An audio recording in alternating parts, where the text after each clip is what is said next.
Gute Jour and willkommen to our first book podcast at Modern Life Pod. We're doing Un Prince auf dem Papier, A Prince on Paper by Alyssa Cole.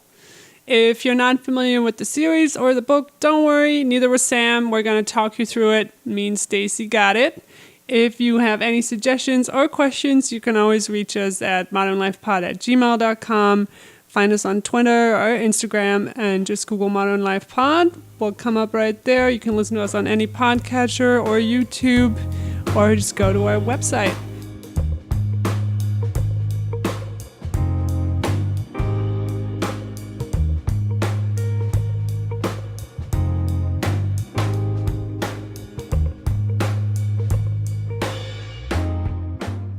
All right, so here we are, Prince on Paper. I'm really just sidekicking it, so I'm going to hand the mic off to Tabby. Let's do it. Well, let's start with Modern Thoughts. Oh, I've been forgetting about the Modern Do you Thoughts want the to redo last it? two times. You want to redo it? No, I don't. Okay. This is live, baby. It's raw. It's raw. So I don't know if you guys have seen that graphic that's been making the rounds on Twitter. But it has like statistics of famous A-list actors and how many female directors they've worked with. Okay. So it's just some of the example: Ryan Gosling 0, Tom Cruise 0, Matt Damon 0, Will Smith, Jamie Foxx.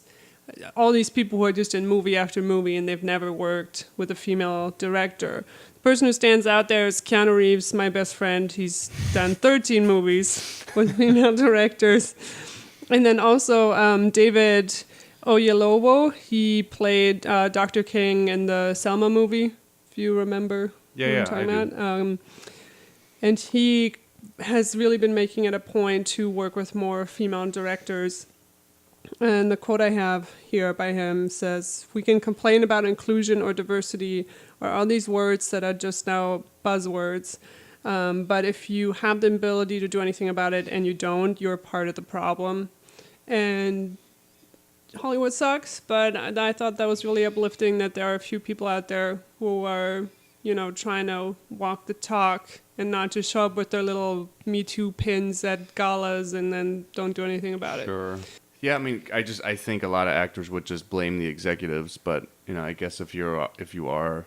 Yeah, it doesn't hold up though, because there's so many female actors here who are making it a point of like, oh, I'm gonna work with at least one female director a year, or I'm going to seek out this movies, and they have their agents, organize it in that fashion.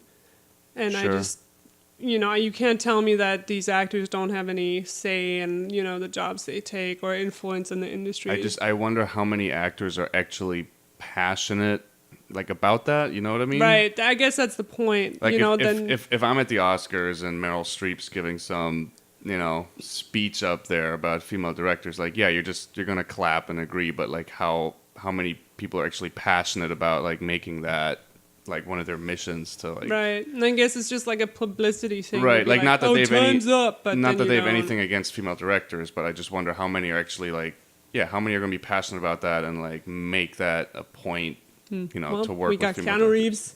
So that's it. I'm going to make my modern thought about John Wick 3, which I saw for the second time last night. And I think I liked it even more than the first time I saw it, which was on opening night. And there's all these little...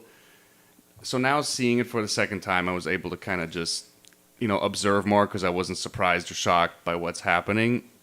And I just noticed even more... I think there's an insane attention to detail when it comes to the action in this movie that, like, to a degree that I have not seen, like, ever or in a long time. So, like, when we saw it on opening night, I pointed out that there's this action scene on a motorcycle and Keanu Reeves, like, switches his hand always to be on the throttle. Like, if he's fighting with his right hand, the throttle on the motorcycle is going to be on the right, and he puts his left hand on the throttle because, like, you have to pretend like you're still driving the motorcycle, right? So there was just like an attention to detail. I don't think he's pretending. I think they actually shot this. Oh yeah, you're right. Yeah. No.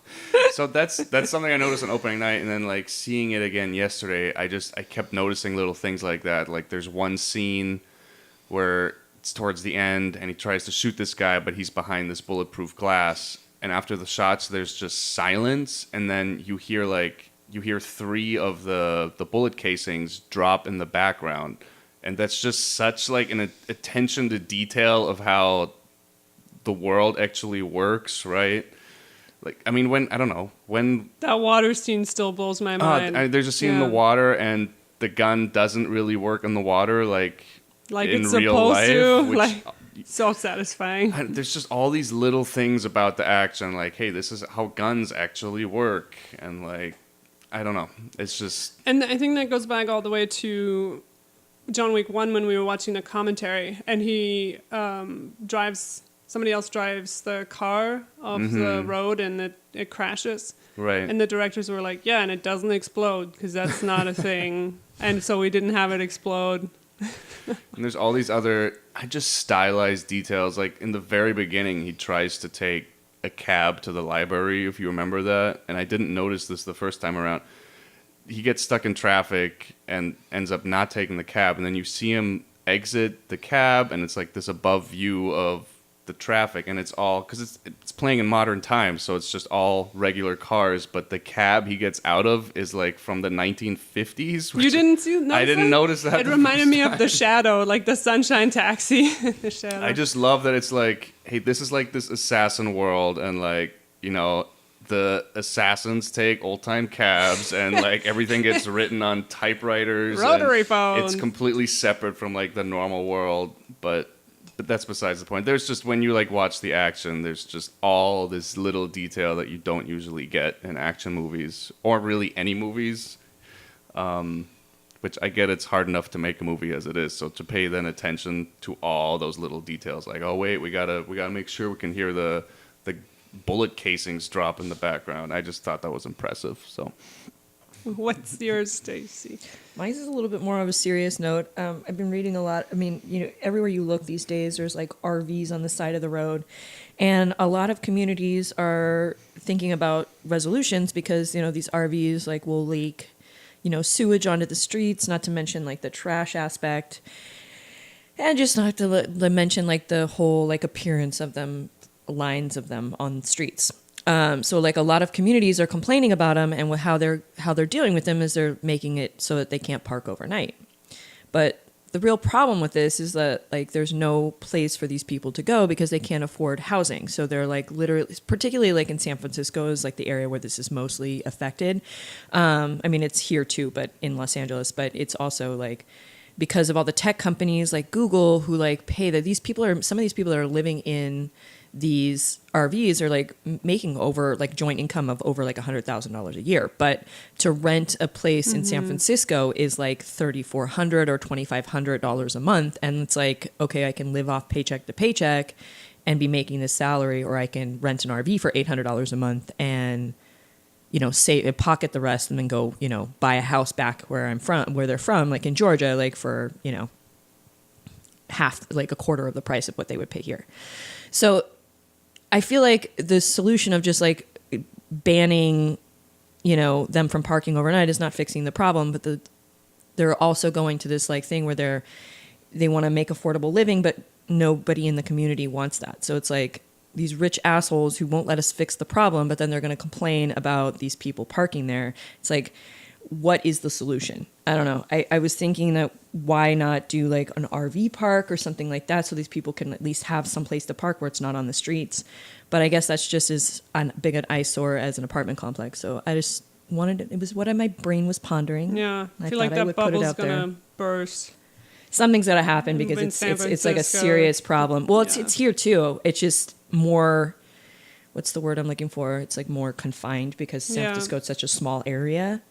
And then Google just came there and everything just skyrocketed. But I mean, the problem's every big city, but it's like really significant in yeah, I was California gonna say, right it's now. not just like, not to vilify rich people. It's like just homeowners in general. Yeah. There's homeowners in general just they'll vote against that kind of no matter where you are, because they just want their single family homes, and they don't want to live right next to an apartment complex for the most part. So like not everyone in LA that owns a home is rich, but there's still the majority of those people are still voting against stuff like that. So Well, we got to figure something out. There's got to be some kind of incentive. I feel like if we gave like an incentive to like homeowners for for allowing like one of those like small cost living places to be built in their area, like something has to give because it's becoming a serious problem. Something's gotta give. Okay, that was my depressing moment. Thought. Go on. I like it. All right, let's move on to Prince on Paper by Alyssa Cole. I made Stacy read the whole series. I didn't make you, but you did. You just read them all. Well, I mean, this so is like the third one in the series. I kind of had to read the first couple ones because they all build on each other. you just answered my question. Not knowing anything about this is the third one in the series. Is there more than 3? There's 5, but 2 of them are like small sampler books.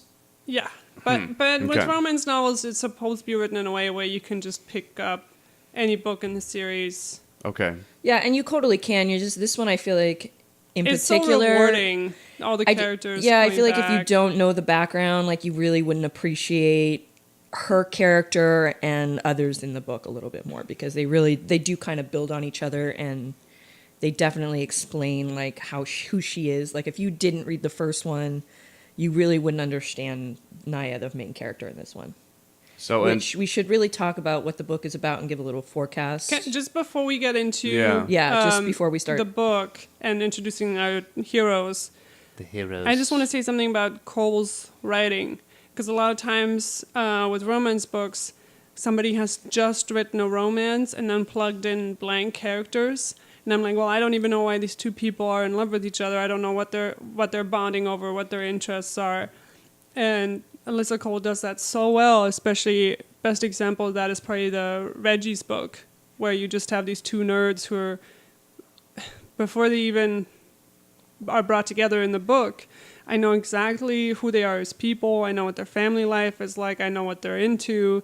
It's not just these blank slate characters that are forced into like close proximity. Like her writing goes beyond just romance, and that's something I really appreciate about her development of her characters. Like she's actually a legit author that's doing romance.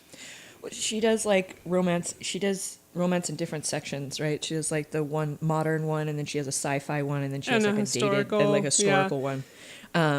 But her ability to actually develop the characters is the only reason I feel like I'm not a romance junkie. I mean, I am in terms of movies, but I'm not in terms of books. Like, this is not my genre. This is not something that I normally would read. Like, it doesn't interest me. The first book I actually had I had a harder time getting into because I wasn't into the genre at first. So the fact that she could bring me in and make me actually like read a book in a day, that's a challenge. Because I can literally, I'm a fast reader, but if I'm not interested, like it'll take me weeks to read a book. Right. So I mean, she definitely has probably the best character development I've seen in a novel in a while. And that's not dependent on, oh, everything's fixed now that we found each other. Like, every person has to figure out their own things. Like, a relationship isn't going to magically fix all your problems. I just love the small details she throws into her books. Like, you know, you never think of after a sex scene, you'd have, like, the character, like, get up and go to the bathroom. Yeah. Like, that's something that physically females have to do after they have sex. And it's something that's, like, never talked about, even in a movie. She, like, included it. And I was, like, so impressed by that. And the fact that they would mention that, like, you could get, like, they make kind of, like, a joke out of it, if I'm not mistaken, in the first one.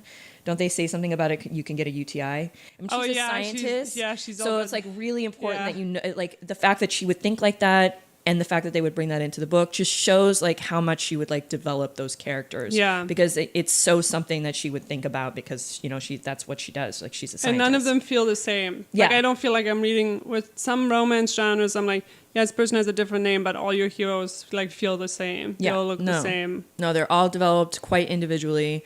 They all have their own little quirks, and how she can think like so many different females is quite impressive. Yeah, that's true. Yeah. Just because, you know, you've got all types. Like, you have the scientists, and then you have the, like, Nerd. tech nerdy, and then you have, like, the socialite that has, like, her own issues, Yeah. and then you have, you know, Naya, which is the lead in this in this novel. I keep and saying Nia. Is it Naya or Nia? I don't know. Johan says Naya, and she's like, don't call me that. So I'm like, Is it Nia? It's Nya. Or is Naya short for something? I Or thought is it it was. Na? Is it? I don't know. No. I was saying it like Johan was saying it. So we've got. Yeah, let's just talk about the two main Okay. characters. We've got Nia. She's from. Both of these people are from fake countries. Nia's from Wakanda. Tisolo. Yeah, Oh, it's no. basically Wakanda. No, It's Thessalo. it's kind of like Wakanda. And then Johann von Braustein. He's from Lichtenburg, which is like Luxembourg and Liechtenstein. Put them together. That's where he's from. And in the book, she mashes his dialogue together. And I thought that was so cute and so well done and just delightful. And it's not like a real language. Like, she's not trying to be Tolkien. And Yeah. she even makes fun of it in the book. Like, the main character's like, oh, isn't it just German and French smashed together? Yeah. But I just really love that, especially because a lot of the words actually did make sense. Like, I could figure out what he was saying, like, based on my knowledge. You know, she wasn't just putting gibberish in there. The only thing I had a problem with is one of the villains' name, his last name is Assholder. And I was like, that's a little too, like, crude and, like, on the nose for me. That was the one thing where I was like, was this really necessary? You never mentioned this before. His last name is Arschlocher, and I'm Oh like, my really? God. Like, but that's the only time I was like, I can't follow you. Wait. Oh, it's just assholer? Arschlocher. That's his like I last thought you name. said assholder. Yeah, but that's what it like. Yeah, it's assholer. That's not a last name. Assholer. I was like, that's a bit much. Right on the nose. So Nia is, I think they're both around 30 years old. She's been sheltered all her life, and her dad is actually in prison for trying to kill the heroine from the first book. And Nia has to deal with a lot of that. She lived in New York for a little bit, and now both of these people are coming back to Tisolo for a wedding. For the couple that was In the first first book. book. So It's, who she has become like best friends with. And so they're her father, cousins. yeah, and now they're like, well, her and the groom are cousins, and then his no, her and Oh, yeah, Nia, no, her and the- her yeah, and sorry, Naledi are cousins. yeah, And then Johann is the best friend of the groom. What I really love, and I double checked this with the author too. I messaged her on Instagram. But Nia is on the asexual spectrum, so she's had a lot of trouble just finding somebody and connecting with people. So she plays a lot of like dating games, which plays a huge part in this book. So she plays One True Prince throughout the book. And it's one of those games where you keep getting messages like in the night. There was a game that was really big a few years back, and I almost bought it, but it was like $60 if you add up all the like microtransactions, and I'm like, I'm not buying a $60 phone game. Like, that's ridiculous.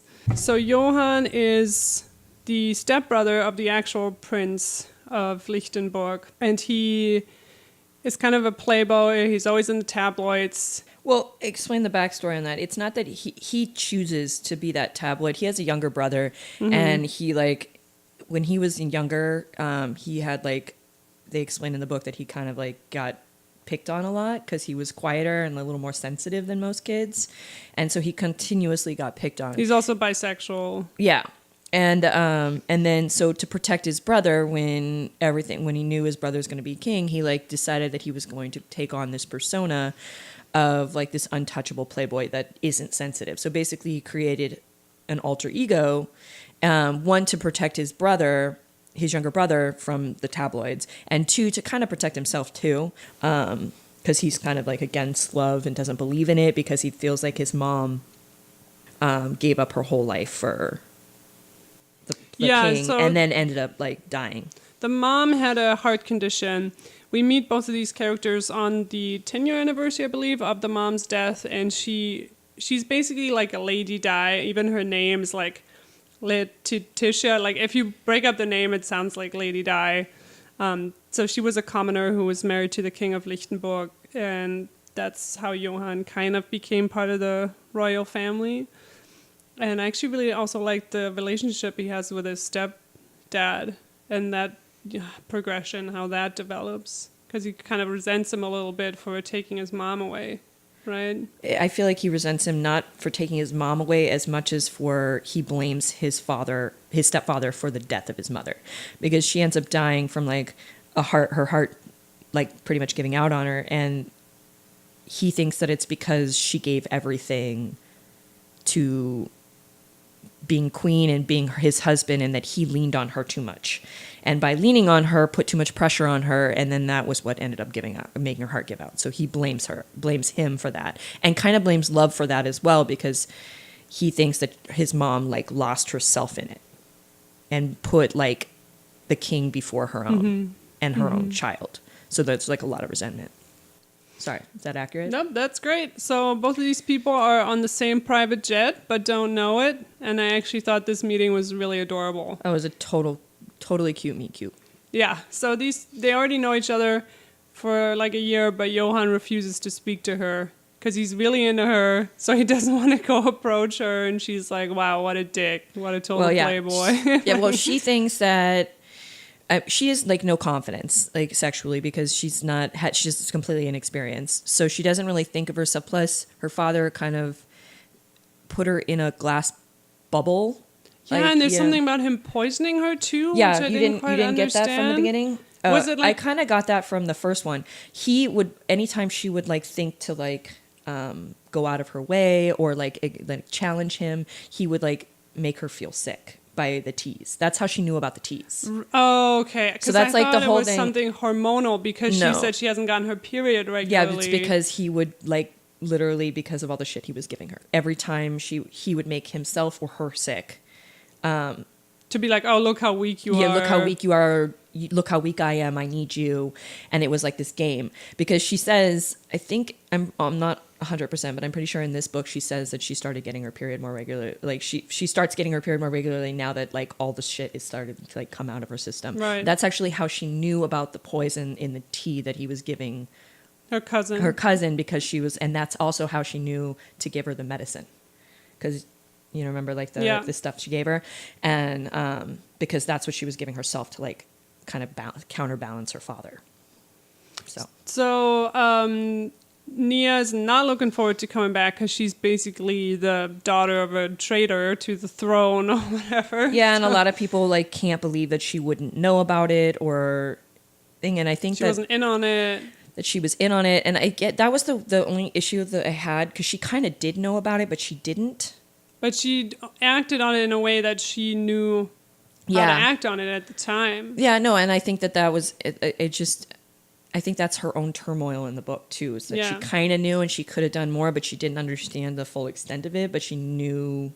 I don't know. If there was like a balance in there with her, where she was like an inner torment, which kind of like is why she seems so weak at first. Yeah. So she's playing her dating game.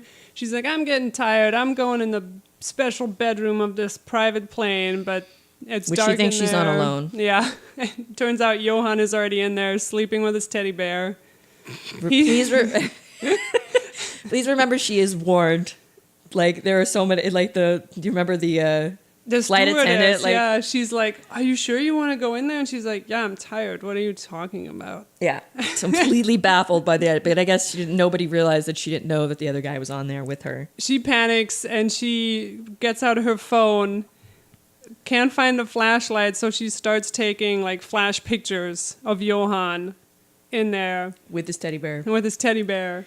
But remember that they actually both fell asleep, and then they wake up with Yeah. like arm around, like completely Yeah. cuddling. I bet that would terrify me too. Yeah, a little bit. Like, who's in here? He then does kind of like his playboy thing because he's not in a good mood. Again, this is the day his mom died. And she starts crying here, which I kind of appreciate, because sometimes when I'm so upset and tired and I get angry, I just start crying. And that's what makes him realize, oh, I'm being a total douche, and he kind of apologizes. Wait, is he? I have to go back. Yeah. Was he actually sleeping with his teddy bear? Yeah. Oh yeah, no, How old is this guy? He's 30. He's 30, but he has like, this was like the day his mother passed away. Got it. So it's really hard for him to Let be. me guess. The mother gave him the teddy bear. Yeah, Okay. Did she? I think that it's his like teddy bear from like when he was little. Like it's not just any teddy bear. It's like Right. it's like his. There's like another scene. Doesn't it have like a funny name too? I didn't write Yeah, I it don't down. remember. But it's like his teddy bear from when he was a baby. Okay, all right, all I right. think he only sleeps with it when he's upset. It's not like an every night. So he leaves after they kind of make out, but she's like, wow, he's still a total douche, but he's also kind of hot. And we find out here that he's secretly funding, he has this network of charities. He doesn't want anyone to know about it, so he does it all in like accounts that are kind of hiding his name. This will come back later. Wait, I don't remember. How do you find that out there?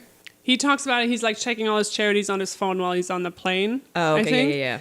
Because if people found out that he was funding all these charities, it would ruin his like bad boy image in the press. All right, so we get there, pre-wedding extravaganza, and then there's a really awesome sauna scene.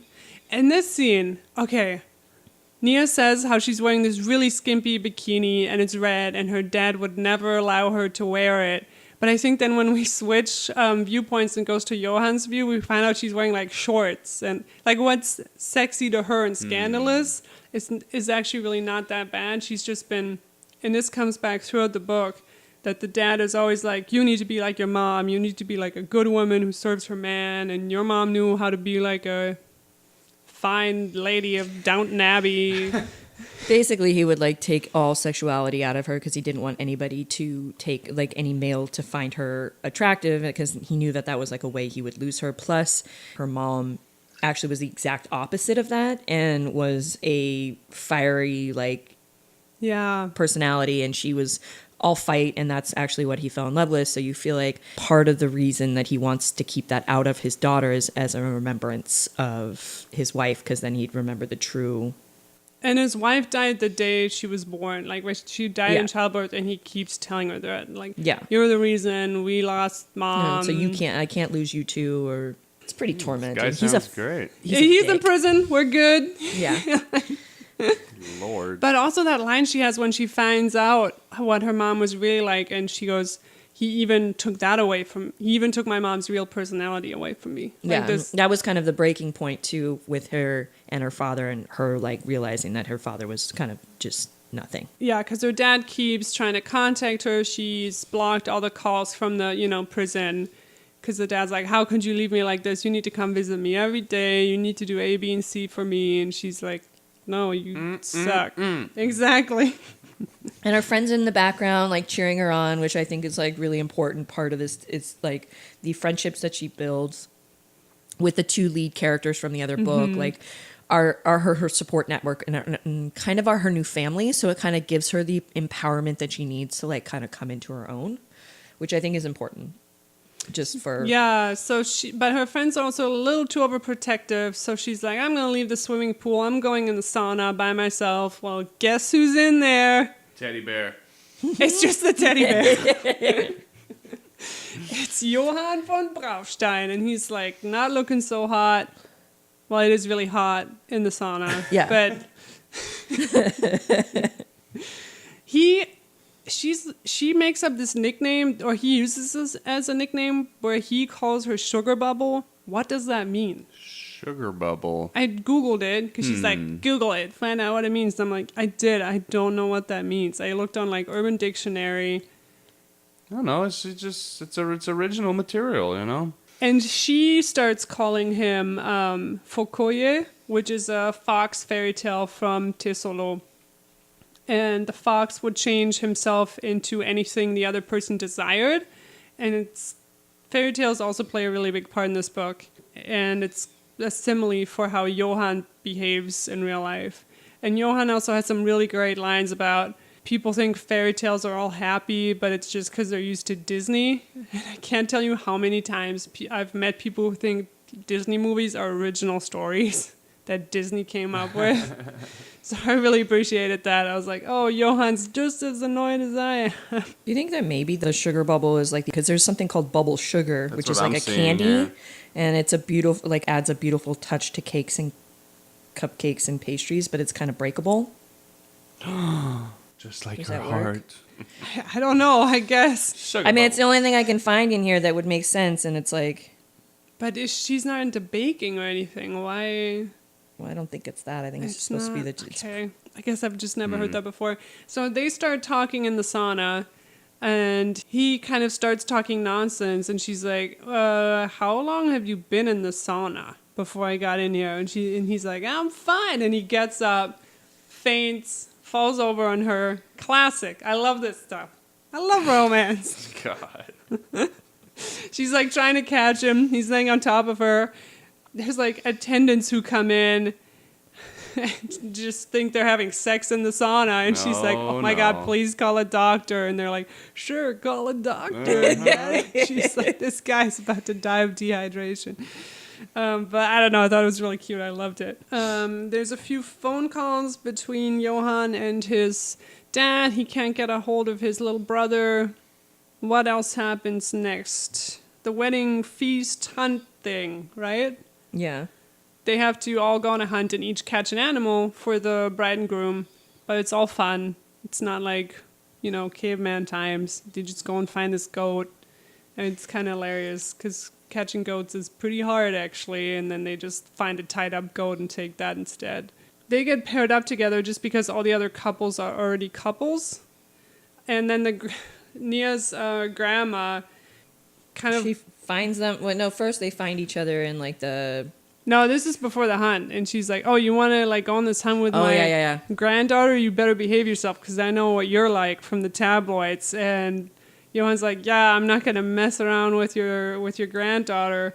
And then the grandpa, I thought the grandpa was pretty funny too. He's like, oh, wasn't there a young man from Lichtenburg when you were young who was trying to get with you? And then the grandma's like, no, he was trying to get with you, dear. And he's like, oh, yeah, that's right. And then Nia gets really irrationally angry during this hunt, which is like, if you're into someone but you don't want to admit it, and then he's like, oh yeah, I'm not gonna like touch your daughter. She's like mad that he said that, but it also makes no sense. Oh, it makes perfect sense. Right? But it's like the kind of conclusions you jump to that are just irrational and make no sense, but when you like someone, you just overanalyze everything they say. Yeah. That's what it kind of reminded me of. Oh no, it's a perfect example of it. Yeah. So.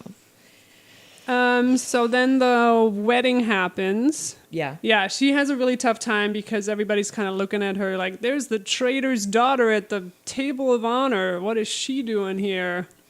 And she tries to go up to leave, but then Johan actually walks her out because he noticed that her period has bled through her dress, which is also something you never see in a book ever. Yeah, Like, or that in a movie never or happens. anything. Yeah, I mean, it was not done, and it was also not done like in a comedic aspect. It was like done, which is how it would be done. Like, in, it just most movies. happens. It just happens, and like he gets up to like protect her. So he follows her out, but then at the end he ties his jacket around her. And I'm like, why didn't you just do that in the beginning? Like, whatever. Well, I think that would have looked funny walking across. That would have been more obvious, no? Plus, wasn't it kind of an excuse for him to like get closer to her? Get close to her, but then they almost kiss. They make it outside. They almost kiss because she's waiting for a shuttle to take her back to the hotel room, and then grandma and granddad pop out of the bushes, and Yeah. Which, why are they in the bushes again? because they were making out. Well, the next morning, her servant person, what do you call that? Maid, attendant. Yeah, attending. Comes in, and she's like, oh, can you bring this jacket back to Johan? And the attendant's like, oh my God. And this is the same Oh attendant my God, that no. saw her. He slept here and he left his jacket. And then she sees the stained dress and thinks that like her virginity was taken at age 30 or whatever. So there's all these misunderstandings. Everyone thinks Johan and Nia have been getting it on. She escapes to like a gazebo and he comes after her, right? Yeah. No, they meet I don't there think that, by like, accident. Yeah, I think it's an accident. I don't think it's like he was looking for her. And he always wears his mom's wedding ring around his neck. And something happens where it breaks off. He's like scurrying around trying to... She falls. She That's remember her, right, her that's shoe right. gets stuck or something. He's scurrying around trying to find it. He then like finds it, gets back up, and it looks like he's proposing to her.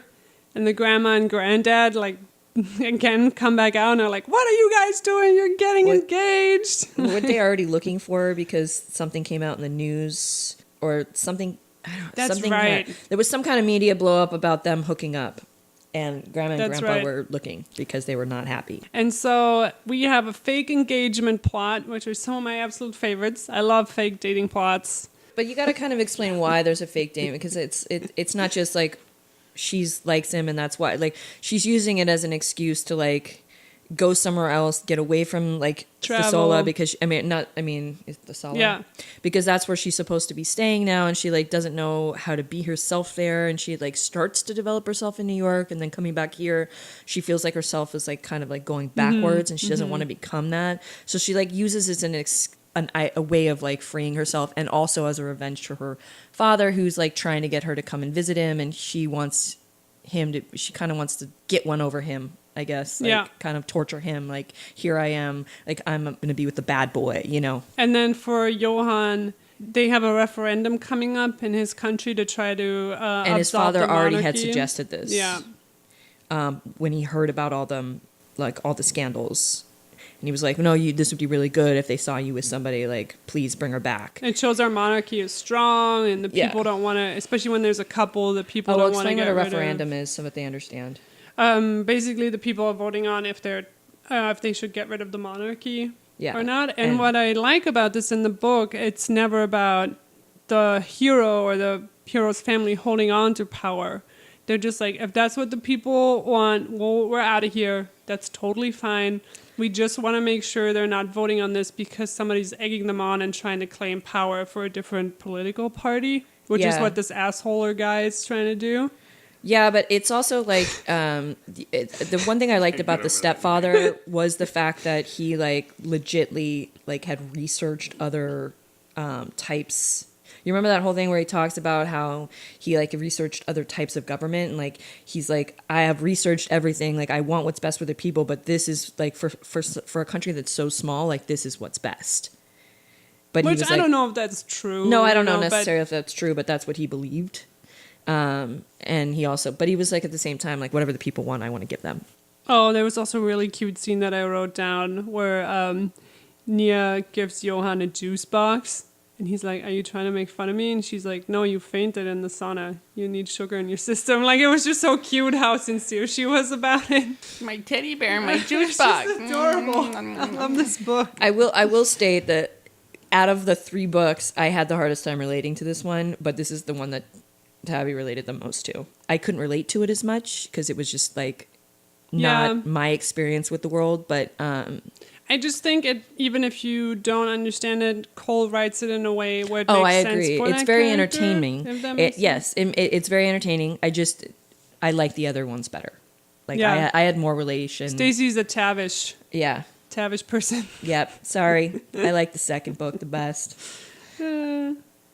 So then the next stop is actually another African country where they Yes. have to go for diplomacy reasons. It was a former colony of Lichtenberg, and Johann's there to kind of I forget. He's just trying to Assess the reestablish damage. a Yeah. strong relationship so that they know that there's support for both, because it's a new leader.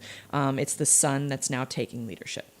I also like how there's never an apology or an excuse given to the crimes that Lichtenberg has committed during colonialism. They always own up to it. Yeah. And during this, they're like, oh, you really want to help us? Maybe get rid of like all these landmines that are still in the ground. And after the Civil War, and he's like, okay, here's another charity. Like, he's on it. Like, he does it. Yeah. And then he also meets a lot of the kids in the hospital who are recovering from those types of injuries.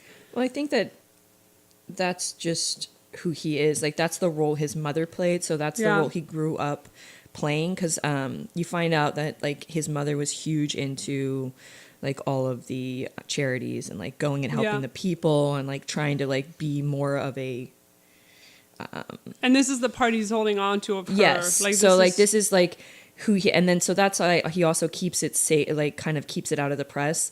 It's not just because of his image, but it has a lot to do with that's like his part of his mother that he's allowed to keep, and those were his memories that he's allowed to keep. So him helping these people is like his way of like keeping her with him at all times. I thought there was a really cute encounter here where a little girl comes up to him and she goes, My mother says never to trust a Lichtenberger because they'll steal your land from you while handing you a lollipop. And Johann goes, your mom's a really smart lady. I'm all out of lollipops, so you're safe today. That was really cute. So they travel back to Lichtenberg. There's also really great, we haven't really gone into it, but her writing about sexual attraction, why these people are into each other, and also the writing in all the sex scenes, I think is phenomenal. Oh, like, yeah. It really works for Well, me. like I said, it goes into the interactions even sexually, where it's not just turned into like some hot mess of like a romance novel. It You know always what I mean? makes It's always sense, it always yeah. makes sense with the characters on how they react and how they don't react, and how that's in this one, her innocence and like her trying to come out. You really see it in all of the kind of hot and heavy scenes, because there's always like this like nerdy tech way of her talking through this, and then Yeah. like slowly as she gets more comfortable, she begins to talk more and more dirty, but it's like in such like an innocent way at first, but it's like such a push for her to even attempt. Yeah, and so they start owning up to each other that they are attracted to one another. And yeah, this is all fake dating, but they can, kind of mess around while they're doing all Friends that. with benefits. Friends with benefits. Because that's what they keep calling each other, as friends. Like, we're actually friends. And And he keeps calling her like she keeps calling him like nice, and like that just like for some reason he doesn't really get called that anymore, because he does play that bad boy image, which you do see in like the other two books, like that he is a nice guy, because one, like behind the scenes. you see like in the second book, like he ends up like coming in and like kind of like saving them, like, or like kind of like helping them deal with like him becoming a duke, and he didn't have to do that. He like just spends his time like because his friend asked him to, Right. and it's like Right. such a remark. It's like, so you already kind of know that he's nicer than he's trying to portray himself, because otherwise he wouldn't be important into these other real people that have like real identities, and like you already like really like them, so you're like, okay, you got to give him the benefit of the doubt, I don't know how to explain that other than that. Yeah, so there's a joke in here that just kills me, because he keeps getting this look in his eye, looking at her, because he's like really attracted to her, and she goes, "What? Why are you looking at me like that? Like, what are you thinking about?" And he's like, "Just thinking about schnitzel." And then he's like, they start making out again, and she's like, "Oh, he has that look in his eye again. I guess he's thinking about schnitzel again." And then the next line is like, "Wait, I am the schnitzel." I thought that was really cute. I actually have the dirty talk marked because it's so bad. Like, I was cracking up reading it, but it's funny to him too. You know, like, no, it's- it doesn't. It's not like he takes it. He finds it endearing. Yeah. Like, because she's like, your muscles are very firm. Like, it reads like that. In this, I read it in this robotic voice, and he just thinks it's hilarious. So they arrive there. She meets the brother and the dad. I think actually one of my favorite scenes in the book is when the brother comes. Well, I guess we should first say like how the brother comes out. The brother is supposed to be, very Downton Abbey, very royal. Johann has brought him up to always conform, so none of the other boys pick on him. He's like, I will not let what happened to me happen to my brother. And the brother takes it as he only wants me to be this certain way. Yeah, he takes it more of like a confinement and not wanting to like actually allowing him to be himself. And it's never done in that manner from I just forgot the lead character's name. Yeah? Yeah, no, the guy. Johann? Johann. He doesn't do it in that way, but that's how his brother takes it. Is that he's 'Cause like he's a trying teenager. to? Yeah, he's like a teenager. He doesn't understand. He's like his brother wants to put him in a box, and anyway, so the first scene of you meeting the brother is him coming out with like blue hair, Yeah, it's like pink like hair. blue spiky hair, and Nail like polish, makeup, nail yeah. polish, like Looking good. just looking completely like. Yeah, and the they opposite get of into what- a fight, and And I think like the first image is like the first thought his brother thinks is, oh my God, they're going to tear him apart. And it's like, that's the whole point is like, you see right there, Johann doesn't care that his brother looks like that. He just cares that it's going to get him hurt. yeah. And then his brother's opinion is like, oh, I just pissed off my brother. Yes. Like this, And then Nia has a really great line of, because Yohan's like, oh, why does my brother hate me all of a sudden? This is one of my most important relationships. And Nia goes, your brother doesn't hate you. Nobody goes to that length to get somebody's attention if they would hate you. Yeah. And also another thing that's been going on, she keeps playing this dating game, and you have to respond to the messages in the dating game, and Yohan thinks she has like another boyfriend. But also in the dating game, there is a character that is built off of Yohan. And so she's actually pretend dating Yohan in the game. Yeah. So it's like an interesting interaction because this whole time he's thinking that she's like getting text messages from this other guy who's not worthy of her because he's read a couple of the texts and they're kind of like not appropriate. And and she's like playing a game, not knowing anything or why. Like, I think she does realize at one point that he thinks there's somebody else, but like... But she's like, I'm not going to reveal that. I'm just playing like a stupid dating Yeah, game. because that's just going to make me look like an idiot. So it's like, it's pretty funny. Also, the character in the game is trying to overthrow his own government. Oh, that's important. Yeah. Yeah. Yeah. Because later on... I don't know. I guess my favorite scene is like right after that happens, the brother comes to her in her room because she was like kind of cool when she met him and like commented on like his hair. So he comes and he's like dressed normal again, right? So he's got no hair. He's like dressed like whatever. Suit and tie. And she like watches, she's like getting ready and she like invites him in and she like goes to start putting on this lip gloss, which, you know, is like sparkly and it's, I guess, like a high brand because Reggie sent it to her. And if you learn later that like Reggie gets all these like, it's Reggie. I think that it gets was it. Portia got it through the. It doesn't matter. No, but Portia got it through Reggie because Portia yeah. got it through Reggie to try it out because Reggie runs like a internet website for girls with glasses, which was which real. is like everybody does, and is basically like a nerd website for females, and so Reggie sent her this lip gloss, and I guess it's like an exclusive lip gloss, and the second he like sees her holding it, he gets so excited, and she like. But he doesn't try to show it. No. And then the line I love is she's like, I know that look in his eye, but he doesn't want me. He wants the lip gloss. Yeah. Like, he's out for the lip gloss. Yeah. And so she like, do you want to try it on? And he like puts it on. And the whole interaction was like, she was playing it so cool. And I guess you have to understand also that we don't mention this we haven't mentioned this so far, but Naya used to work at an orphanage. So she worked with troubled kids. So she really has a grasp and an understanding for how teenagers dealing with issues, how you have to react. So it's kind of important to see how good she is at that because it's like how she handles his brother is like perfect. How you doing over there, Sam? You following Yeah, the you're plot? very quiet. I am completely out of my league. Is it too convoluted? No, I'm letting you guys have a field day. This is just not, it's just not my thing at all. It will be once they make these into movies, like, and oh we my will be playing God. them all day long. Well, thanks for hanging out with us. Oh, also another thing I really liked is Letty very early, not Letty, what's this person's name? Nia, asked Yohan about the referendum and what's going on in this country. And he's like, oh, you actually care about that? Because for her to actually show an interest in his culture and where he's from and in him other than, you know, his hot body because he's the tabloid prince on paper, I thought was just these little things they throw in there to show like, oh, these people actually care about each other and each other's personalities. Yeah, it's Right. not all like a physical appearance thing, Exactly. which is actually really important because what you do find out is that you want to go into this because you're probably more passionate about this than I am in terms of like who she is sexually. Yeah, so she's supposed to be, I think, demisexual, which Yes. means that you don't feel sexual attraction until you form an emotional bond with somebody. Yeah. And this is not something that's like, it's just starting to come out in the mainstream like recently. Actually, I think I read the first article about it probably 2 weeks ago. Yeah, I'm on the asexual spectrum, which is why I really connected with this book too.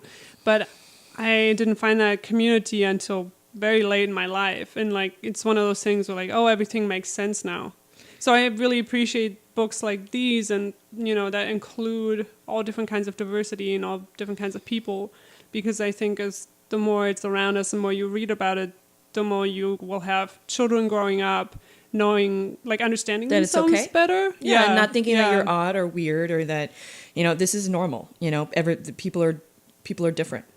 I actually love, that's one of the things that I knew that Terry was going to like this book when I was reading it. And one of the reasons why I appreciate it is that there's just, they have the asexual thing, demisexual thing. It's on the asexual spectrum. So, and then there's also, there's the bisexual, because that's Johann. He appreciates both sexes. And then you have the brother, who is, you'll find out what we are hinting at so far, but we haven't gone into, is that he actually is, doesn't define himself as either sex. So he wants to eventually refer himself as they or them, right? He doesn't recognize himself as a male or a female, which is what he's struggling with internally, and that his brother's going to eventually find out about. I mean, we're struggling with it right now, talking about it, and I know I've never had this much of a problem with somebody going between male and female, because they're still conforming to established ideas, because everything is gendered. Everything falls in those two categories in the culture we live in. And to me, my brain makes that switch very easily. Like, oh, you want to be called like a man now? That's fine with me. But there's actually a person who's non-binary at one of my jobs, and I had a lot of trouble not saying she or her, because these people are trying to make a space for themselves and define themselves as, no, we don't have to be either or. And I think that work is so difficult, and trying to make people understand, because even when I'm trying so hard, I kept having to correct myself, because our brains are just like programmed that way so hardcore that when you're actually faced with somebody who's like, oh no, I am non-binary, just call me they or them, it's actually, I had a lot of trouble with it. I think it's actually really difficult. So yeah, we find out, or Nia finds out, that Lucas is trans, non-binary, and is that the next thing that happens? Or no, do they go to, no, they go on like a little walk excursion, just Johann and Nia, and they get accosted by paparazzi, but it turns out these are paparazzi that Johann has formed a relationship with, people who's like, he's cool with them taking pictures of him. They write pretty good things about him, like, because these people will follow you around all your life, so you kind of build a relationship with them. And for Nia, it's all a bit too much, so when they go back through the secret entrance, there's actually a graffiti of, like, down with the monarchy. And there's a lot of stuff in the press about, like, the monarchy is bad and we have to destroy it. And Johann's kind of starting to wonder, like, this has never been this bad before. Why now all of a sudden is there a big push from the people to bring down the monarchy? Because we've been doing fine so far. And then we have the Christmas market. I think so. Just like a traditional European Christmas market, and it's all new to Nia, and she's like, why are there creepy marionettes everywhere? We love our creepy marionettes. And they go to all the stalls, and something that Nia notices here is that Johann's in full-on protective mode while still playing like the Playboy Prince, and he doesn't care about anything, but he's always got his eye on like his brother and Nia, and making sure they're always in, eyesight, and Yeah. he's kind of handling it all. And she realizes that he puts a lot of pressure on himself by he's not sharing that responsibility of, he's like, no, I have to protect everyone, I have to, right? Because that's what happened with his mom, of like, I couldn't protect my mom from dying, so he's like in hyperdrive now. And then a lady comes out with a fake baby, and she's like, I have Johann's child, this is his, and it's just to rile the people up and say that he's a bad person and he's might have cheated on. Yeah, it's just a publicity stunt. It's just a publicity stunt. It's like a redheaded child. That's all. And Johann thinks Nia's gonna get overwhelmed again, because they're like, what do you think about this? What do you think about your fiance having this other baby? And she goes, have you seen baby pictures of this guy? Because that baby was pretty cute, and he's not. So there's no way they were related. And everybody laughs, and it diffuses the situation. Well, I think that people forget that Nia has grown up in... That's what she says to him. Yeah, like, He's I like, think oh, everybody you're good at thinks that this. she's so, like, sweet and innocent, but forgets that, like, she's the daughter of a traitor. Yeah, like, then not only she's grew up in she's the royal royal. family. She understands like how you're supposed to act and the games they play. Yeah, and like diplomacy. Yeah, she gets all of it. So I think that there's like this underlying thing where you like see her as such a fragile thing, and even he does it, and that's what she's fighting against. Like that's not who I am. Don't underestimate me. Yeah, yeah. I'm just as strong as anyone else. So then he brings her to the grandma's home, and the grandma's very separate from the royal family. She lives She's her not own royal life. family. She's Yeah. his mother's. Yeah. She doesn't want Mom. anything to do with that. Yeah. And they talk about the referendum getting out of control, and they're voting on it in just a few days. And the line here is really great, where the grandma says, "Oh, should I do an accent? Should I do a Lichtenberger Oh, you should accent? totally do a Do it. Lichtenberg accent. Yeah, we didn't have referendums in my no. Well, how do you do that? Sounds How do you do the French? It is French. Oh. It's French German and and German. French. Oh, that's right. No, I'm not gonna do it. She goes, "We didn't have referendums in my day. If you didn't like a government, you toppled it. But kids these days, what can you expect? As long as they leave me and my Schweine in peace, I don't care." She has like a pig farm over there. And then Nia asks, "Wait, are you saying you toppled governments in your day?"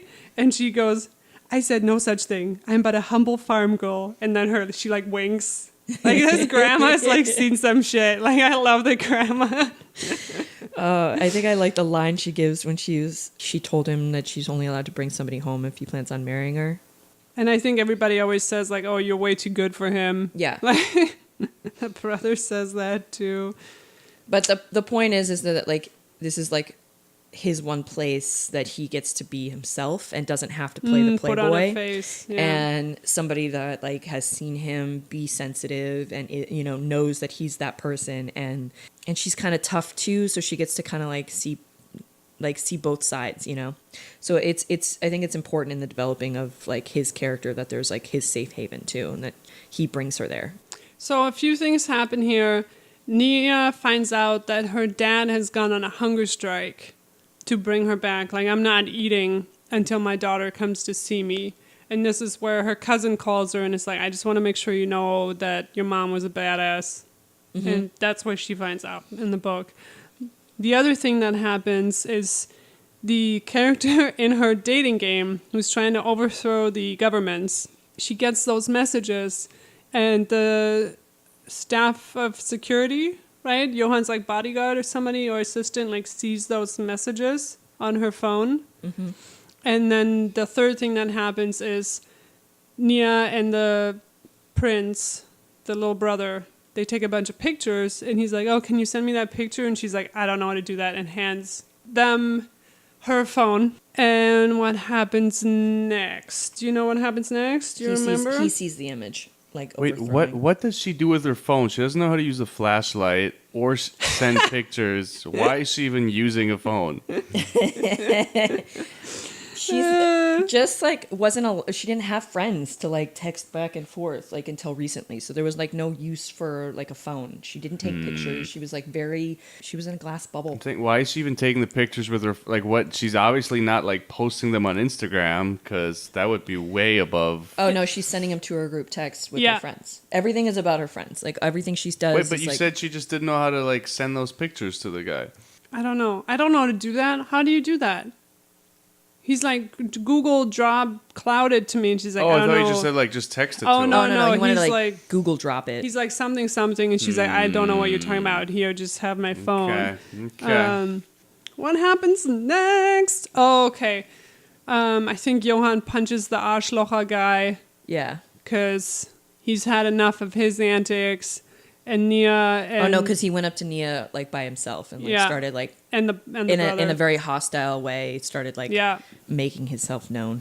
And Lucas is like, "Great, here you are, just punching people out. That's a really great example." Are they gonna work it out, Stacy? I don't know. By what the do end you of the think? book, are the siblings gonna work it out?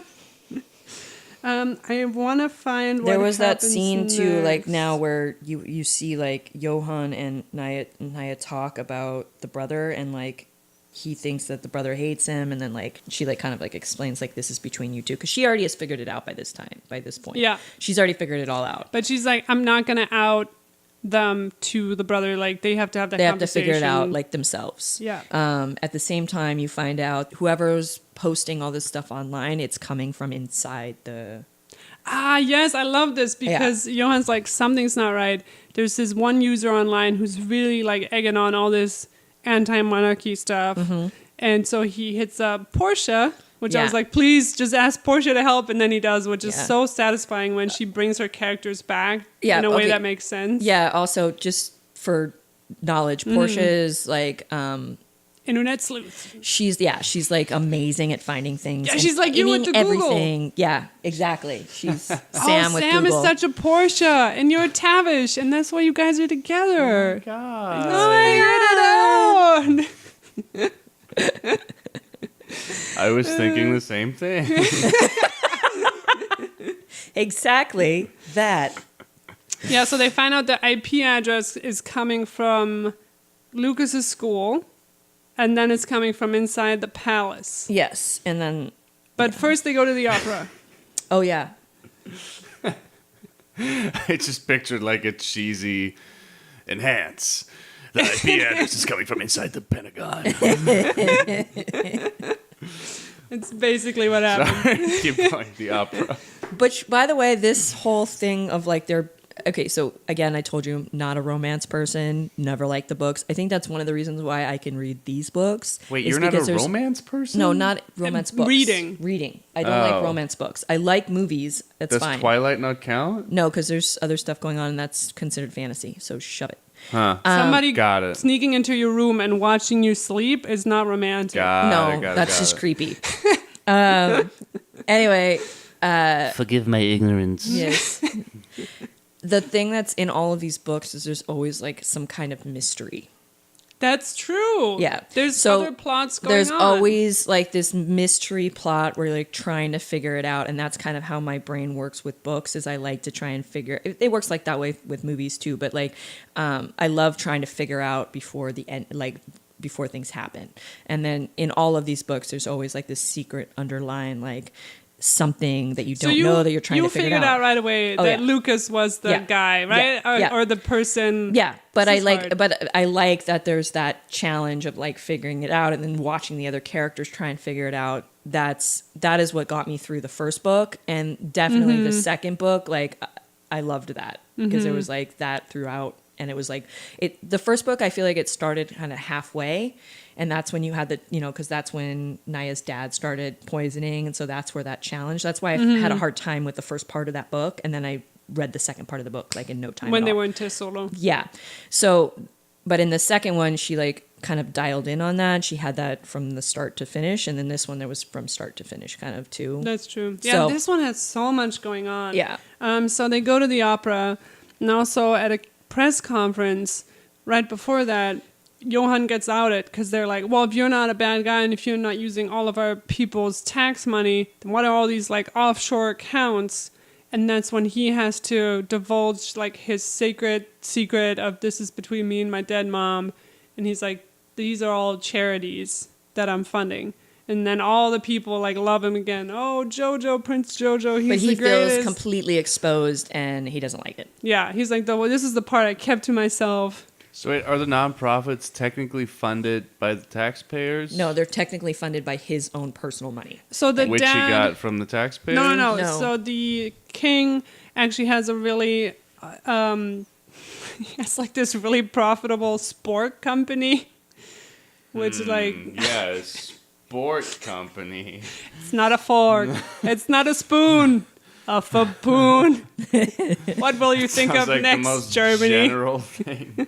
I own a sport company. Well, the second book is it's about sword making. So That's way more specific than a sport company. Well, but Johann being part of the royal family too, you just get hooked up. You get people wanting you to represent them, their Sure. product, blah blah blah. You just he's an image. He sells himself. But He's he also a knows how to smart manage- businessman. exactly, his money. So he has like he does a lot of. I get the vibe that he's like a like trader. You know what I mean? He's like a business Yeah, he's savvy. just very business savvy. He's constantly like that. His charitable organizations, like he's constantly on tap with all of his businesses. he's like you with working the all the stocks time. over there. Yeah, he's always on the hey, stocks. hey, you didn't see nothing.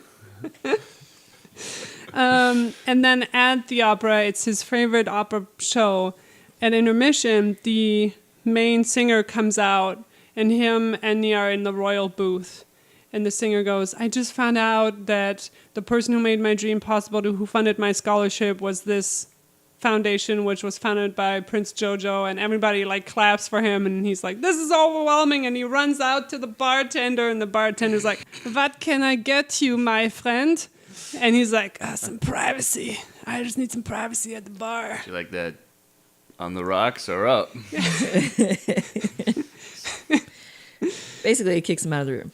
And then Nia kind of comes after him, and this is where we finally get our sex scene. And this At I the like. bar? Yeah, it's very. Wait, what? Yeah. Would you have sex at the At opera the at a opera bar. Is How that- But it's like, but they like are by themselves. Is It's that- you know what? It's very How? Pretty Woman. How You guys can- remember that scene in Pretty Woman where he kicks everybody out of the But is that something people fantasize about, having sex at the Oh opera? yeah, people fantasize about having I just places like in public. how do you keep people out of the bar? Well, he I has don't like know. his private booth. Like this is his It- private. Okay. It's like a private room. This And- didn't work for me, but it worked for them, and I'm there for it. So Okay. Well, I mean, yeah. Remember the scene in Pretty Woman where he kicks everybody out of the. He's like playing piano and he kicks everybody out, and then they have sex on the piano. I feel like this is very like that scene, and so for your obviously it's a first thing. time having sex, though, I don't. I mean, I don't know. They can. Do I don't whatever think they that, want. do they like fully have sex? I thought that was just more of a No, this was when Just they the actually tip. have sex. okay. Just But it's been building up along the way where they started with kissing, and then it was like touching, and it like every step made sense, and it was like it was a very good development in the he sex was meeting department. her Yeah. where she was, and they kind of go from there. Well, this bar is not getting an A from the health inspector. I can tell you that. And then they also confess to each other that they love each other because they've been having a lot of anxiety over when this referendum voting is over. She's going back to her country. He's going back to, they're basically the deal's off. gallivanting, You know, deal's like off, yeah, they're not the fake engagement's engagements off, and that was the plan from the beginning. And at this point, they're both up until this point, they're both like expecting the other person to leave and not wanting to be the vulnerable one. And so this is where they finally give in and just admit that they are both vulnerable. And it makes sense at this place. And I feel like any other author could have dragged this on for another 100 pages of like, will they, won't they? Or like, does he like me? Does he not like Yeah. me? And I like that she didn't go there. And I also like that they talk about just their issues, because he has a lot of issues with being open and vulnerable and processing his feelings, because they kind of tend to all come out at once, and that's why he hides them away. Just like Vulcans in Star Trek. That's Well, why it's- they hide their feelings away. Well, I feel like Shaking my you head. you're in with him or you're out. So either you're on the outside of the front and the the image, or you're in there and it's just like he has just Right, nothing right. but love. So it's kind of like He has to shatter that Playboy image because that's his protective wall. And yeah, he needs to that's get how over he that. keeps everyone out, is just putting up the image 24 hours a day. This is And all then- happening at the bar still? Yes. Yes, Wow. it's a very emotional bar. Man, no kidding. Portia's been sending him these therapist recommendations. Portia's the Yeah. heroine from the second book. And She's my favorite, by the way. Sorry. I can't choose. They're all great. But he's like, yeah, I'm gonna take you up on that. Like, I'm gonna do that. And they're each gonna work on their issues. And it's not like we found each other and everything's happy forever. Because there's a scene in there where he goes, okay, I'll promise you, I'll never take my feelings out on you again. And then he's like, okay, never mind. Like right after he says that, he's like, I'm human, so I'll probably keep doing that, but I'm gonna work on it. There's You just know? there's a humanistic aspect to Yeah. this book that you don't get, I guess, with a lot of character development in romances. It's always like this perfect, like happy ending, and I mean, just like you see with all romance, like movies as well. It's just like this. Oh, everything's fine after we get together. It's like no, relationships take work, and I like that she brings that aspect into the books, because I feel like a lot of people grow up like thinking that there's this happy ending, and there's no work involved, and that's just not the case. And like Johan says, there's no fairy tale endings. Yes, exactly.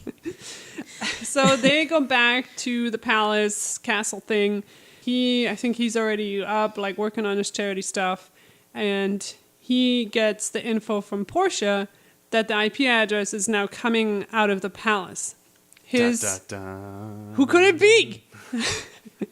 And his chief of security, Tasha Yar, comes in. That's another Star Trek joke. Forget it. This Wait. is the wrong crowd. His chief of security couldn't find the IP address? He wanted someone from the outside too. He wanted it somebody he trusted. Can't trust anybody.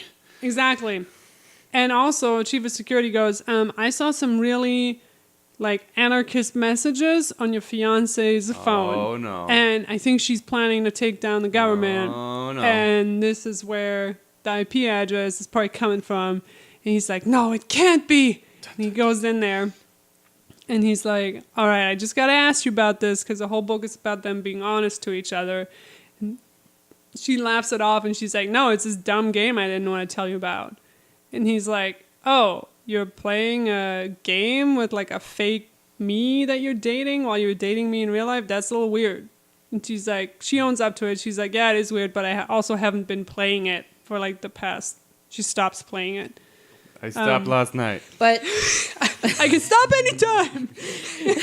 but I think he and then he gets really upset because he's like, well, does she like the real me or is she really like the like the Playboy me because she's been playing this game where she's playing, the Playboy me. So he gets Yeah. like, is she just another one of those ones that wants me for Right, and the then she's image? like, well, that's not fair because you ignored me and wouldn't talk to me for the first year we knew each other. So you've been a dick too. And he's like, yep, we're both jerks. Yeah. Basically. Having said that, let me check your IP address. And No. then he's like, well, let me look. He looks over the game. Oh, no. I think then they kind of They part. sever. They fight. They're fighting. Yeah, they're fighting. He She's, then like, gonna goes. He then goes to look up this game, look up like gameplay vids online, and he sees the storyline of his character is like all the graffiti is the exact same graffiti he saw in the streets. Yeah. Of like down with the monarchy, blah blah blah, and all the pieces are clicking together. And he goes over to his brother, and his brother is currently eating his favorite froyo, which is also the name of the froyo is the same name as the user who's been posting all this anarchist stuff online. This guy's not very clever. Well, he's not going to a suspect teenager. his own sibling. Yeah. He's not really that smart. He's supposed to. He's just acting out like. Not Well, that and manipulative yet. this is one of my favorite scenes in here because it's the Username's Chobani. No? chocolate chip. Froyo69? That's inappropriate. Sorry. Oh, that's inappropriate. Okay. Sorry. Keep going. So everyone's just having like snacks and breakfast and having a good time, the stepdad. And then Johan comes in and kind of drops the bomb. And this is where Lucas comes out as being non-binary. He tries to explain it to his dad. And he basically acted out because he didn't want to be fitted into another mold of a person he didn't want to be. He's like, this whole person you've been training me to be my whole life. I can't be a I king. can't I do it can't be a anymore. queen, and I don't know how to be. I don't know how to like. Yeah, and then they kind of talk it out, and they're like, we're going to go to therapy and figure it out. And then they hold a press conference to explain it all to the public and what's been happening. And Lucas goes, I'm going to be called They and Them, and I'm going to be the new Prinks. Prinks? That's pretty normal. Like for encompassing all genders, you put an X. And the stepdad is like, because there's always this sort of like a distance between them because he's the stepdad and Johan's not really his son. And, the mom kind of abandoned him, not really, but that's how he feels. And he's trying to get over that. The dad's kind of joking like, oh, do you still hate me? And Johan's like, he has this really great line about, oh, I just feel the same kind of love for you I feel for a regular dad because you're the one who brought me up. Like, Yeah. you're the one who's been taking care of me this whole time. And they have this just beautiful moment where they're being honest with their feelings and forming this family. Right? Yep. It's very heartwarming. Gorgeous. All right, so Nia's going back. She's going back to Tisolo because remember that her dad has been starving himself and she's gonna go check up on him, and she's like, I can't just let this go. If my dad dies, I will never forgive myself. She goes in there, and Dad's just watching telenovela, like eating apples, like having a great time. I think the dad like tries to hide the apple, which was so funny to me. Yeah, no, He's, he like, throw it out tries the like window. throws the apple or something. And he's like, "Oh, my daughter, I'm so sick. I'm so hungry. I'm so hungry." We go through all this internal turmoil that she has at seeing what's really happening and how her dad has used her again. But then she's also like a player, and she's gonna win this game of diplomacy and power. I love this. Like, she's like, "Oh, Dad, I've been on my own, and you're right. I'm just so terrible at it, and I can't. You're right all along. I'm so weak." And the dad's like, there now. You're here with me, and you'll come visit me every day, and I'm gonna install a hut right next to the prison so you can like live with me almost. And she's like, "Oh, I'd love that because I've lost all our family money." And he's like, What? She's like, "Yeah, you were right. I'm just really dumb, and I spent it all on things. I don't have any more money left." And he goes, and also they're trying to get all these like state secrets out of him, but he refuses to talk to anyone in prison Yeah. unless his daughter comes to see him. And he goes, "Oh, I have secret money stashed away with all my other secrets in your mom's wedding dress like special box." And she's like, "Okay, I don't know if I've sold it yet. I could go check." And she like pretends to be stupid to get all this information out of him. And he just falls for it the whole time. He's like, "Well, that's okay. I'm here now. And well, I'll see you tomorrow." And she's like, "Okay, yeah, I'll be back tomorrow." And then she's like, psych. She walks out of the Boom. prison. There's like a slow-mo shot of her walking out. You know, it's like Brooklyn Nine-Nine. There's explosions going off in the back. She's like, "I'm done with my dad. That's not a relationship that's ever going to work out." And also, what a jerk for hiding all his shady deals in my mom's wedding dress. I hate him. Yeah. Drop the mic. Drop the mic. That's what she does. Yep. After the slow-mo scene. And then, so they've broken up. They've gone their separate ways. She's given the wedding ring back to him. And then she goes back to the gazebo, the famous gazebo. Oh, those gazebos. And guess who's there? They always get you. It's Johann von Braustein. And they're working it out, and they live happily ever after. And they love each other. But they're going to therapy, and there's like working tough on work their involved. things. Yeah.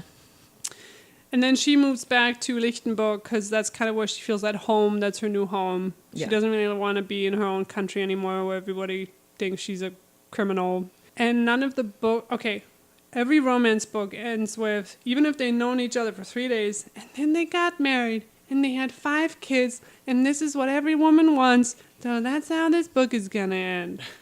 In this book, like, yeah, they get married, and she's, in the epilogue, she's pregnant, and it actually makes sense for that character.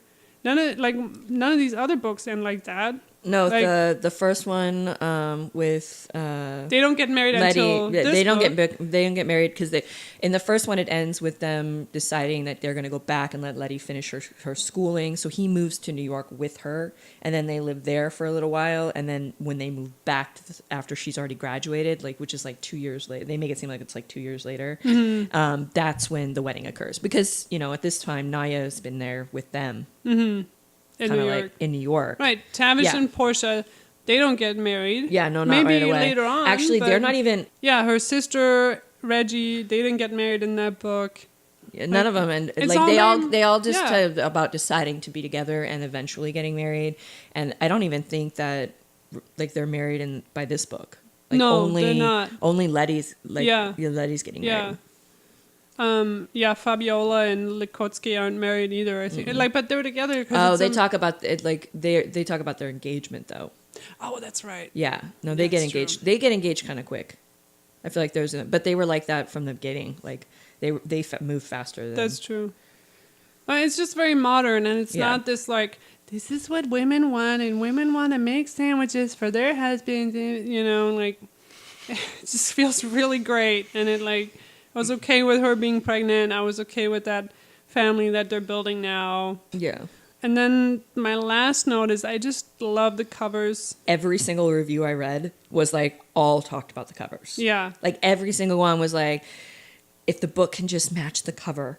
The covers So are funny. great. Yeah, because I did some research on it. For the Fabiola and Likotsky, that was a stock image of like a real couple that they put online, and they found it and were like, oh, we're going to use it for this book. And the couple's like, oh man, that's great. Like, we're on this book now. And it fits the book, and I think that publishers really shoehorn, like make the covers what they want. And with this book, with the whole series, I felt like it's just, there's such beautiful covers. You want to look at them. They're not annoying. They look like the characters. And I really, really appreciate it. I also want to mention that I think that one of the reasons that Alicia Cole like does such a good job with like so many Alyssa Cole does such a good job with like so many different like genres is because she kind of lives two lives. Did you read anything up on her? She lives like part-time in New York, and then the other part-time she lives in like the Caribbean. I didn't know that. Yeah, no. so she gets like a very different perspective from that aspect. So I think that she brings that in a lot. I know she's really into the royal family, so you guys would really get along, Sam, because Sam's also just Love obsessed with. I love it. Uh, What is she wearing today? How is the Oh, proper way to no. stir tea? She upset the other wife. is that They're a real in a thing? feud. Oh, now they made up. Everything's cool. No. I don't even know what their names are. You seem to know more about it than I do. I don't know. You It say pops you're up not on his interested. newsfeed. You say you're not into this. I'm not. It follows me. Well, that's it. Any last thoughts about No. Prince Where Papier? does this rank on your all-time greatest romance novel list? Well, I don't read that many romance novels because a lot of them annoy me. Because it's my That's not favorite. true. You read a genre. lot. I feel like you've read Which a one? lot. Which one? Name one. I name can't one. name shit. That's right. That's right. Look at my shelves. There's nothing over there. Like I'll start one and then I'll just get annoyed at something in it, but these books are they're just great books. Like forget that they're romance books, and I'm not trying to throw the romance genre under the bus because people Sure sounds like you people are. do that already. Like, oh, it's marketed to women. It's just silly literature. It's not. People take it seriously. No, seriously, you should see how much I got shit at work for reading these books. Like, everybody, is that what you read? And that's when you say, yeah, that's what I read. And then you throw the book at them. You do like the book John Wick thing where you just I thought you about choke that. them out. Yeah, I like, thought about that. Good. I'm gonna Back go to see it a John Wick. third time now, full circle. Thank you so much for listening. I hope we have made you run out there to buy all of Alyssa Cole's books. Even though romance is the highest grossing literary genre, it unfortunately still has to deal with a lot of prejudice from folks not taking it seriously. It's always a good feeling to support self-published authors kicking butt. We hope to cover more books in the future, and we also have another video game podcast coming up. So